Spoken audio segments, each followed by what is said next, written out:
अस्सलाम वालेकुम my YouTube family. क्या हाल चाल है आप सब लोगों के। और दुआ करती हूँ कि जहाँ रहें खुश रहें, दूसरों में खुशियाँ आसानियाँ और जनाब थोड़ी थोड़ी जो चीज़ें भी होती हैं ना वो भी शेयर किया करें तो अच्छा लगता है। अपने नेबर्स में, अपनी फ्रेंड्स में अगर कोई कुछ अच्छा बना ले तो भेज दिया करें। तो ये भी हमारी ट्रेडिशन है, ये भी हमारा कल्चर है। कुछ अच्छा बना लिया तो फ्रेंड्स को बुला लिया, कुछ अच्छा बना लिया तो फ्रेंड्स को भेज दिया। तो यहाँ कोई अपनों, जिनके अपनों के घर हैं, बहनों के घर हैं, अपने रिलेटिव्स के घर हैं, कोई मामू है, कोई चाचू है, कोई पेरेंट्स का भी तो घर होते हैं ना भाई, तो उनके यहाँ भी चले जाते हैं खाने बन बन के। तो जिनके नहीं है तो वो फ्रेंड्स को बुला लेते हैं और फ्रेंड्स के यहाँ चले जाते हैं खाने बन के। तो कुछ अच्छा बनाए तो ज़रूर दिया करें अपने नेबर्स में, तो इसमें सवाब भी है, रिवॉर्ड भी है, तो खुशी भी मिलती है। कभी दे के देखें। तो हमारी अम्मियाँ भी ऐसे करती होती थी, पता है पहले ज़माने में भी लोग ऐसे करते थे, हमारी दादी माँ भी, हमारी अम्मी भी। तो कुछ अच्छा लोगों के भी बना होता था तो वो भी भेजा करते थे, चाहे कुछ अच्छा सालन ही क्यों ना हो, चाहे चावलों की प्लेट क्यों ना हो, चाहे जनाब हलवा हो, जर्दा हो, चावल हो, चाहे छोटी सी प्लेट में क्यों ना हो। पहले लोग इतना तरद्दुत नहीं करते थे। कुछ ज़्यादा कह सकते हैं कि कुछ अच्छे इतने आला आला खाने, कॉन्टिनेंटल खाने और होटलों जैसे खाने लोग कहाँ बनाते थे, नहीं बनाते थे। लोग बनाते थे बड़ी सिंपल फूड, बड़ी सिंपल फूड होती थी, सिंपल घर का खाना, दाल सब्ज़ी, बस यही होता था। तो ये तो फिर टाइम के साथ साथ जैसे जैसे टाइम गुजरता गया वेरिएशन पैदा होती गई, जिद्दत से जिद्दत भाई, नए नए आ गए, कुक आ गए। तो हर लोगों ने, सारे लोगों ने एक हिसाब से खाने में वैरायटी पैदा करनी शुरू कर दी, होटलों में जाना शुरू कर दिया, होटलों में खाने शुरू कर दिए। तो मैं तो अभी भी घर में ही प्रेफर करती हूँ। आप देख सकते हैं मैं हर रोज़ घर में खाना बनाती हूँ। तो कभी कभी बाहर भी चले जाते हैं, सम टाइम कभी कभी बाहर से आ भी जाता है, ये नहीं कि नहीं आता, बच्चे ले आते हैं, खा लेते हैं, हस्बैंड को भी शौक है तो वो ले आते हैं जनाब, सॉरी। तो क्या नाम है, ऐसे हो जाता है, ये नहीं कि नहीं खाते, बट खाना तो रोज़ ही बनता है। तो पहले ऐसे थोड़ा ही होता था कि हमारे वालदैन रेस्टोरेंटों में जा रहे हैं, बाहर का खाना खा रहे हैं, तो उन बेचारों को तो पता भी नहीं होता था कि बाहर का खाना कैसा होता है। जो बनना होता था घर में बनना होता था, जो खाना होता था घर में ही खाना होता था, बाहर का कॉन्सेप्ट कोई नहीं होता था। तो अब बच्चों को भी आदत है, बड़ों को भी आदत है, कभी मूड नहीं हुआ तो चलो बाहर से मंगा लो या बाहर जाके खा लो। कुछ ऐसा हर घर में चल रहा होता है, आप सब मेरे साथ एग्री करेंगे। तो मैं ज़्यादा बात नहीं करूँगी, थोड़ी कहिए को ज़्यादा समझिएगा।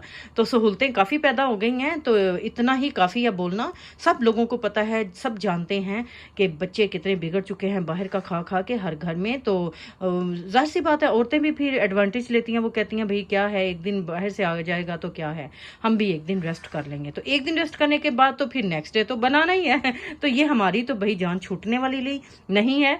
तो बोलने के लिए मेरे पास बहुत कुछ है, मैं बहुत इस टॉपिक के ऊपर, सच्ची बात है मैं बहुत ज़्यादा बोल सकती हूँ इस टॉपिक के ऊपर, लेकिन इतना ज़्यादा ज़ाहिर सी बातें नहीं बोलूँगी। थोड़े कहिए को ज़्यादा जानिएगा तो रेसिपी आपको नज़र आ रही है और आप बूझ भी गए होंगे, जान गए होंगे कि क्या बनाने जा रही हूँ। पहले मैं सोच रही थी कढ़ाई गोश्त बनाऊँ, फिर सोचा कि चावल पड़े हुए हैं, थोड़ा सा ग्रेवी वाला बनाते हैं, कटवा गोश्त बनाते हैं। तो मेरा दिल कर रहा था कटवा गोश्त बनाने को। तो फिर मैंने कहा वो इतना नाइस नहीं लगता, बट होता मज़े का है, ढाबा स्टाइल में होता है कटवा गोश्त। तो वो भी किसी दिन आपसे शेयर करूँगी ज़रूर बना के।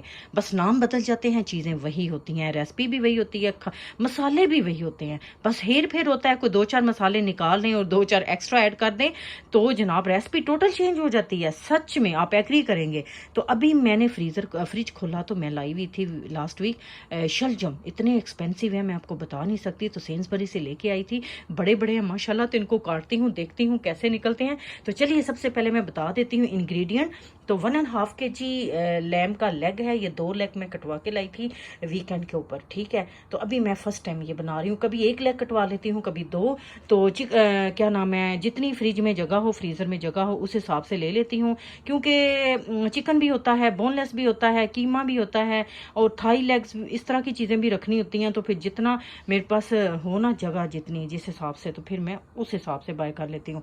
तो ये लेग है, बच्चों को भी पसंद है और हस्बैंड को भी पसंद है। तो माशाल्लाह माशाल्लाह माशाल्लाह बड़ा ही अच्छा जल्दी गल जाता है। लैम का है, बड़ा ही प्यारा गोश्त होता है। पूरी लैम कटवा लो तो वो ज़्यादा से, पूरा लैम कटवा लो तो वो भी सही है, और लेग्स कटवा लो तो वो भी सही है। तो 1.5 kg है। तो शलजम है, देख लें माशाल्लाह काफ़ी बड़े बड़े हैं। प्याज हैं 4, तो मीडियम और स्मॉल मिले जुले। तो अभी मैंने फ्रीज़र से निकाले हैं टमाटो, ये भी लाई थी लास्ट वीक, तो जगह नहीं बची तो मैंने क्या नाम है फ्रीज़र में डाल दिए। इसको हटा के दिखा देती हूँ, इधर रख लेते हैं। तो पूरी पोथी जो है ना मैंने लहसुन की पूरी गट्ठी जो है ना वो छीली है, और जिंजर के 3 टुकड़े हैं, काफ़ी बड़े बड़े हैं। तो ये तो जाता ही जाता है, हर खाने में जाता है। लहसुन, जिंजर, गार्लिक, एवरीथिंग जाता है, प्याज, टमाटो, एवरीथिंग। इसके बिना तो खाना स्टार्ट ही नहीं होता। तो मसाले हमेशा मेरे सेम होते हैं। तो सारे मसाले मैं नमक से शुरू करती हूँ।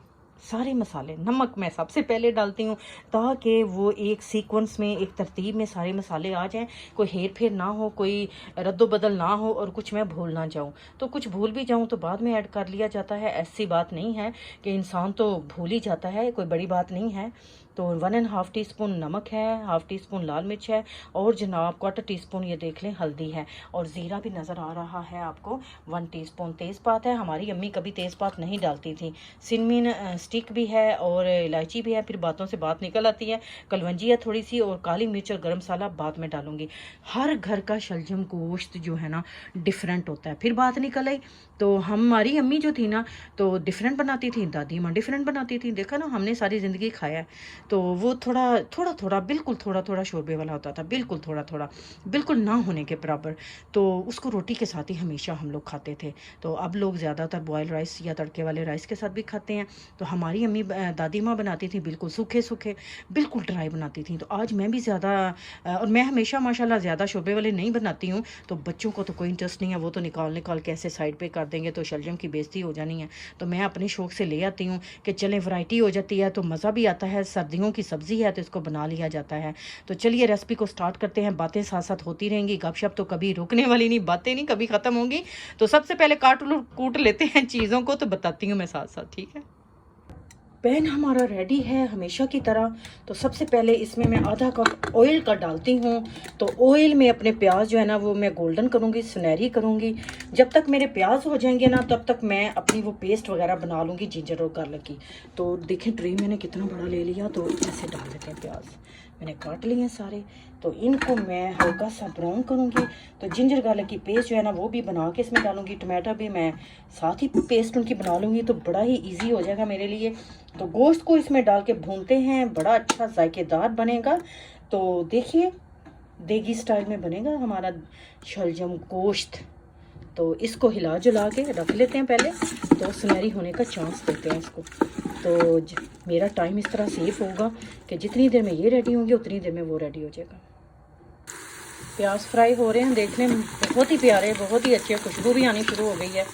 तो अभी मैं डाल देती हूँ जिंजर गार्लिक की पेस्ट और टमाटो की पेस्ट। मैंने इकट्ठी ही बना दी है, ऐसे करके डाल देते हैं, ठीक है। मैं आपको दिखा देती हूँ, ये देखिए सारी चली गई।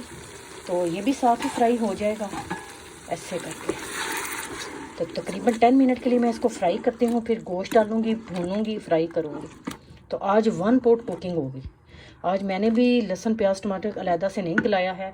यूजुअली मैं शलजम को पहले बॉयल कर लेती हूँ, हमेशा से मैं बॉयल करती हूँ शलजम।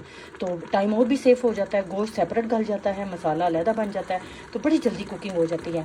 तो फिर टाइम सेफ हो जाता है। आज मैंने भी सोचा 1 पॉट कुकिंग करते हैं और इसी में फ्राई करते हैं। इसी में आज मैं शलजम को भी पकाऊंगी, मैं अलहदा से नहीं गलाऊंगी आज। देखिएगा बड़ा अच्छा बनने वाला है। मसाला काफ़ी अच्छा भुन रहा है, देख लें। तो गोश्त चढ़ा के जाऊंगी गलने के लिए, फिर मैं होवर मारूंगी, वॉशिंग डालूंगी और जनाब टाइडी अप करूंगी। और भी बड़े काम है करने के लिए, खाली कुकिंग नहीं होती। तो बस मैं वेट कर रही हूँ कि इसको लगाऊं तो फिर अपने दूसरे काम समेटूं। तो गोश्त जो है ना वो जाने लगा इसमें।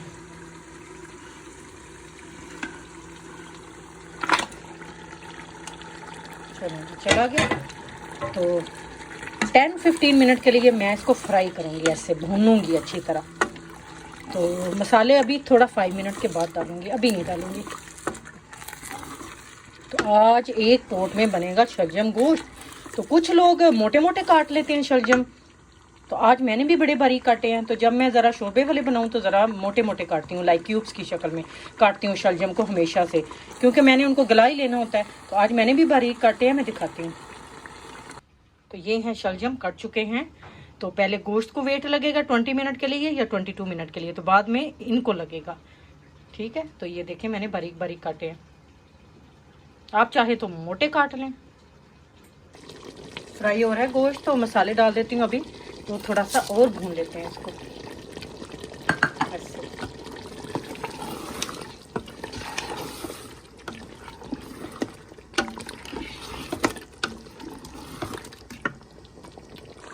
गोश्त की बुनाई बड़ी अच्छी हो गई है, तो मैं 1 गिलास पानी डाल के तो इसको 20 मिनट के लिए प्रेशर पे लगाऊंगी और बाद में शलजम डाल के लगाएंगे अगेन दोबारा।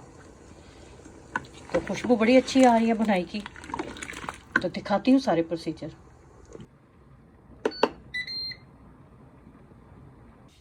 जी तो ढक्कन अभी अभी खोला है मैंने, देख लें उबल रहा है। इसी पानी के अंदर मैं शलजम गलाऊंगी, शलजम भी अपना पानी छोड़ते हैं, तो और पानी ऐड नहीं करूंगी, तो ये भी बच जाएगा। इसको भी बाद में सुखाना पड़ेगा क्योंकि जब शलजम भी पानी छोड़ेंगे। तो आज क्योंकि मैंने उनको उबाला नहीं, बॉयल नहीं किया है सेपरेट से, पहले मैं सेपरेट बॉयल करती हूँ, मैंने आपको बताया भी है पहले। तो अभी इसी के अंदर, तो हमारी अम्मी क्या करती होती थी, वो भूनती होती थी अच्छे खासे शलजम को भून के, तो अपने पानी में पकते थे, तो फिर थोड़ा सा शोरबा लगाते थे। तो मैं ले आती हूँ शलजम, तो डालते हैं। ये देखें बड़ी सारी डिश के अंदर, तो पूरी डिश कुकर के ऊपर आ गई है। तो ऐसे ये देखें चली गई बड़ी खैर आफियत के साथ। तो इसमें जनाब 2 टीस्पून शुगर डालते हैं। ये देखें ब्राउन शुगर है, कोई भी डाल सकते हैं, तो शुगर ज़रूर डाला करें, चीनी, क्योंकि इससे शलजम का कसैलापन जो है ना वो ख़त्म होता है। शलजम का जो कसैलापन होता है ना, वो फिर किसी को भी अच्छा नहीं लगता खाते हुए, तो वो इससे ख़त्म हो जाता है। तो हमेशा ही डालती हूँ। चलें इसको प्रेशर लगाते हैं अब। ठीक है जी, तो ढक्कन खुल चुका है शलजम का। तो अभी देखें मैं क्या डालने लगी हूँ। गरम मसाला है 2 टीस्पून, हाफ़ टी स्पून काली मिर्च और ये सूखी मेथी है, तो ये इसमें जाती है, बड़ा मज़ा देती है। और ग्रीन चिली भी डाल देते हैं। तो धनिया अभी थोड़ा सा डाल दूँगी, थोड़ा बाद में डालूँगी। पार्सले भी है इसमें, धनिया भी है, दोनों को मिक्स करके मैंने वॉश किया है, पार्सले और धनिया। तो खाली धनिया भी चलेगा, मैं ले आई थी इस वीक, तो फिर डालने के लिए होता है तो मैं डाल देती हूँ कभी कभी डिशेस में। तो मैं इसको थोड़ा सा चम्मच चला लेती हूँ, तो बस ये रेडी टू सर्व है। तो मैं अभी इसको थोड़ा सा चलाती हूँ। जी तो ढक्कन खुल चुका है, हमारा शलजम गोश्त देगी स्टाइल वाला रेडी हो चुका है। देख लें बहुत ही आला, कलर कितना अच्छा बना है। और देखें शोरबा बिल्कुल भी नहीं है, बस ये ऑयल है ऊपर और कुछ भी नहीं है।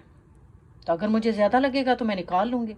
तो क्योंकि जब इस तरह गोश्त को भूनते हैं ना, फ्राई करते हैं, तो ऑयल आ जाता है। तो आ जाए स्मिथ कुक्स के किचन में, बनाइए मज़े मज़े के खाने। लाइक शेयर और सब्सक्राइब करना मत भूलें, मैं हर रोज़ आपको याद कराती हूँ। आ जाए भाई, देख रहे हैं मज़े मज़े के खाने भी बनाइए, अपने घर वालों को भी खिलाइए। तो शलजम गोश्त चावलों के साथ भी बना डालें और रोटी के साथ, पराठे के साथ, तो इसका जवाब नहीं है। तो ये देख सकते हैं इसकी रौनक आप लोग। तो इंशाल्लाह ताला मिलूंगी किसी अच्छी सी नेक्स्ट वीडियो में, नेक्स्ट व्लॉग में। टिल देन मुझे दें इजाज़त, अल्लाह हाफिज़।